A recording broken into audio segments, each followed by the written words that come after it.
都是假的，你能够看到的90%都是假的。我想给大家分享一下我身边有钱人的消费观，说实话很震惊。如果搁以前我是不认可的，也不相信的，但是放到现在，我不但非常的认可，也非常的相信，而且我也是这样做的。如果说你也是这样做的，那么往后的人生你是不可能负债的，而且你的幸福感指数是直线飙升的，它都不是上升哈，这个指数直接是飙升啊！为什么？如果说你是富二代哈，你可以划走了，听下去也没有多大的意义。我先说一下为什么我从不认可到认可。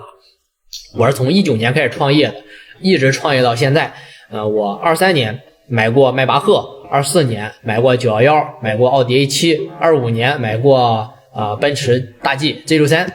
来来回回我折进去了100多万，这100多万就是干扔的。最后呢，留下了一辆我自认为感觉就是开起来比较顺手的、比较舒服的，留了一辆奥迪 A7。现在看看以前的自己，简直就是个傻逼。如果说我能回到以前的那个时候我绝对给自己当时2大嘴巴子，把自己扇醒掉。为什么一开始我说都是假的？因为在互联网上90%的人他都不是真买的。我19年创业的时候认识了一个好大哥，这个大哥呢，他岁数比我大，那比我大很多他的第一辆车是奥迪 A6， 我现在回想起来他是08年买的。他08年的时候一个月的收入大概是在10万元左右，最高峰的时候他是18年的时候，18年他利润的话单月就在50万左右了，差不多你可以算一算这些年他到底积累了多少，其实大概一算你心里就有一个段位了。但是从08年到18年这将近10年的时间他是没有换过一辆车的，始终就开着一个他身边的这些有钱的朋友都会跟他开玩笑的说，你这么有钱开这么破车，都在调侃他但是人家呢就是能顶得住就不换人家过得也非常的普通，过得也非常的朴素，也不在乎这些流言蜚语，你怎么说爱怎么说怎么说，我就不换就这样的一个好大哥还有一个更抠门咱就先不说人家是干什么的了，反正也是踩上互联网的风口，就那么几年的时间，2-3年吧赚了有个大几千万吧。其实说出来在互联网上大家也都认识，你们都猜不到这个家伙他是开什么车的，就开了一辆理想 L6， 真的就按照现在这个财富水平大几千万就是买辆库里南放在家里应该不足为过吧，应该简简单单对吧。我去年12月份的时候我去广州出差的时候，凌晨他还开车来接我，就开着他那个理想 L6， 找了一个司机来接我。我在车上真的对他就是一顿的挖苦我还故意拍了张照片大家可以看一看我说你这么大老板还开这么破个车始终不换对吧。但是呢你看人家他的观念是什么，他就跟我说那换不换车其实无所谓，都不在乎换不换都行，有的开就可以。他不太在乎这个事情就是他在乎的是什么，他说这个东西可能是有损福报的，他可能比较信这个就是因为大的这种消费就是很有可能就是损自己的这个福报所以说他说他非常的谨慎咱先不说这个到底会不会损这个福报，咱先不说这个事儿咱先抛开这个事儿就是对于他这样的思想而言，我就问大家，对他有这种观念就是各位你们觉得他清醒不清醒吧就是一句话，清醒不清醒吧。浑身上下没一个名牌，几十块钱的淘宝的衣服就穿在身上非常的简单，兜里呢揣着几千万的现金就这么一个人非常的朴素这都是我感觉这都是一个很稳定的有钱人这真的是一个创一代该有的一个素质和该有的一种行为因为没有比谁更了解自己到底赚钱有多么不容易了，没有人了解的，只有你自己才知道这中间你吃了多少苦，有多么不容易，赚到钱有多么的不容易可能我说到这儿就有人开始骂我，开始喷我了肯定有说赚钱不就是为了花吗？那赚钱不花干嘛呢？那还不如不赚呢。赚钱不就是为了消费吗？那肯定有朋友这样说。我敢说但凡是能够说出这句话来的人，我敢保证他根本就没有赚过钱就算有钱也不是他自己的有可能是爹的绝对不是他自己赚的。所以说以后如果各位你做生意的期间碰到了有开库里南的老板，自己心里要有杆秤这个秤一定要称好不要让这种外表迷惑了你自己的心智。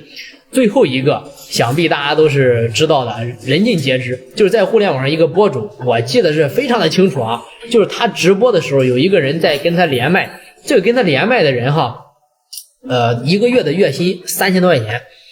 然后买了一辆20多万的车啊，大家应该想起来应该是谁了哈。然后呢，这个博主就很惊讶，他说了一句话，他说：“你知道我赚到1000万的时候我开什么车吗？”啊，他说我自己赚到1000万的时候，我买了人生中第一台车，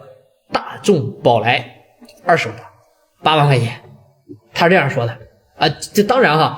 我说这么多我也不是啰嗦，哎，咱回归正题就是前面的大家我讲的你都能理解什么意思。咱回归正题，我不是说就是大家有了钱之后不能去消费，不能去花，我不是这个意思。就是你有了钱之后，你可以去消费，没有任何问题，对吧？但是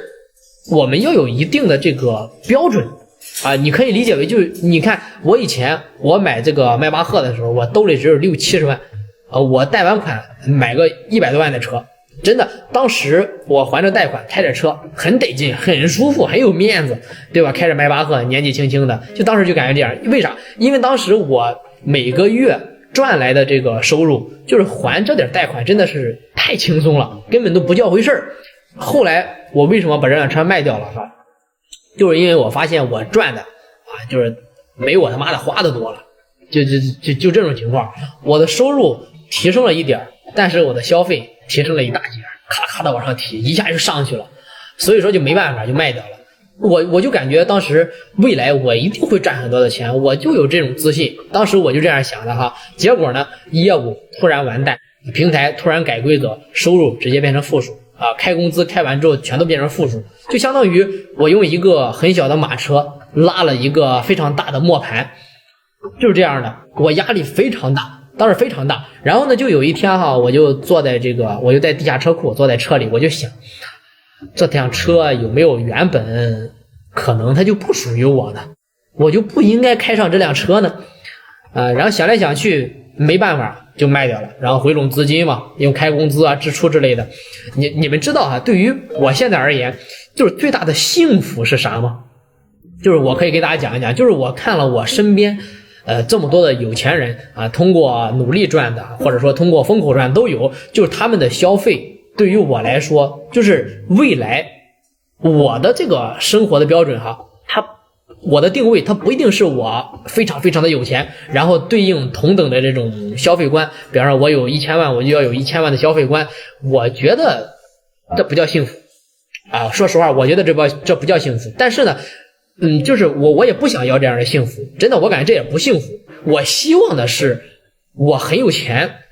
但是我对应的是什么？我对应的是我的低欲望的消费。什么意思就比如说我挣到了1000万，我可以花50万买辆车，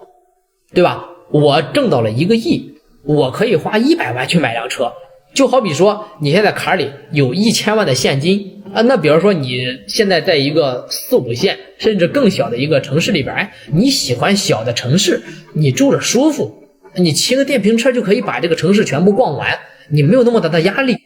还是说你拿着1000万的现金跑到纽约，跑到北上广深这种1线城市，对吧？你有1000万的现金，你跑到纽约北上广深，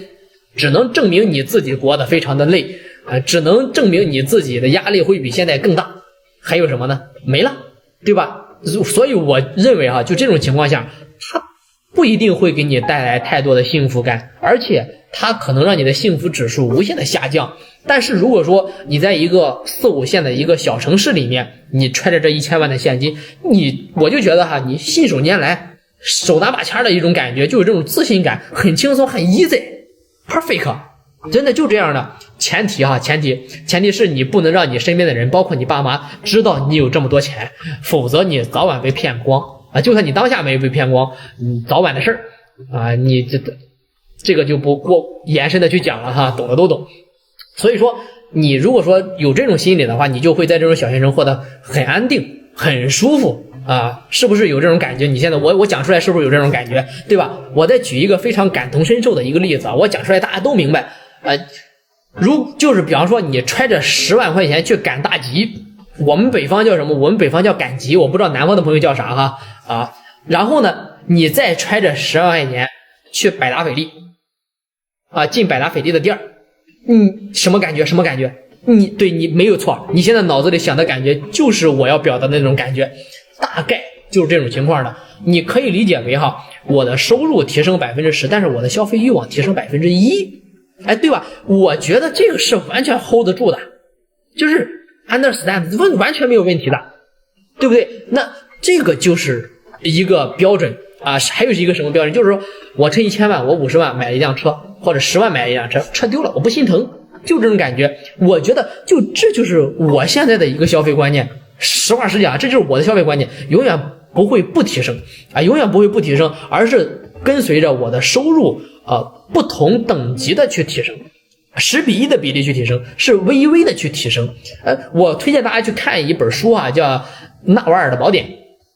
这本书里面它有一句话啊，你如果看不下去，你就听我讲啊。它有一句话是这样写的，就是没有什么真正的财务自由，你能够控制住你自己的心理的这个欲望，并且呢，你的收入能够飞速的增长，那么你就一定会自由啊！你好好考虑考虑这句话。我为什么要讲这件事啊？其实我过年回老家的时候非常有感触啊，有一些比我小的，或者说跟我差不多大的，甚至比我大的，有一些年轻的小孩，或者说甚至负债的再或者说大部分都是一个月月薪几千块钱的，还完房贷什么都不剩的，脚上穿着2-3千块钱的 AJ 啊，然后呢，骆驼牌的羽绒服买的都是最好的，里外加3套，大几千，浑身上下你找不到不是一个名牌的，全都是名牌，真的。然后呢，吃的、用的、穿的，摆在明面上的，只要是让人看的，都是最高标准，真的比那富豪都最高标准就这样，我感觉只要你是这样的，你就必然会走向负债，因为你 hold 不住你不行你达不到现在这个层次当然哈，也有很多有钱人，他们的财富上去之后呢，他们的生活水平也随之同等的上去，也有。但是各位，这种情况它有没有问题？你考虑一下，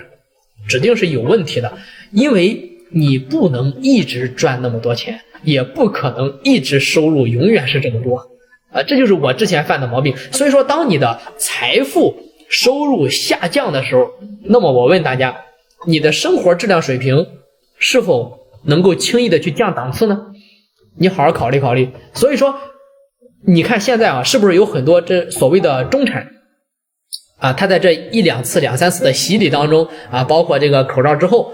对吧？这2年经济下行之后，他就很痛苦、很难受。为什么？他为什么？因为会返贫呢？对吧？中产返贫嘛，对吧？因为他赚的钱越来越少，但是他妈的生活质量它变低，就很难受接受不了，就这种情况你知道从低往高你是很幸福的，很幸福的，但是从高往低走你是很痛苦，很痛苦的，你降不下来的。所以说我建议大家一定要 hold 住自己的一个消费观、消费水平，一定要 hold 得住自己的消费欲望，自己管住自己，就是你的生活水平维持在一个比较低的一个标准，就是你的 level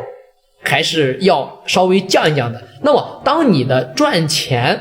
存款它会1档、2档、3档、4档这样上去之后，那么你的生活再去提升那么一点点，这个时候你就会感觉到什么你就会感觉到你是一匹很强壮的马，或者说你是一个很强壮的驴你再拉一个很小的一个磨盘，你再驮一个很轻的一个人，真的这个时候你拥有的不是财富，你拥有的是什么是安全感，是幸福感，还有什么？是踏踏实实的这种富人的气息，真的是这样所以说你不要再去羡慕那些有钱人，他们有很多人可能是有了钱之后，然后就疯狂的一顿消费，然后看着他们这个豪车豪宅名牌包包、百达翡丽的表，对不对？带钻镶金的，然后咔咔一顿拍库里南、帕拉梅拉，不要羡慕他们，真的，他不一定过得有你好，他可能背着一身的贷款都还不清呢，对吧？所谓这就是正所谓仁者见仁，智者见智嘛当然，陌生人祝你越来越好。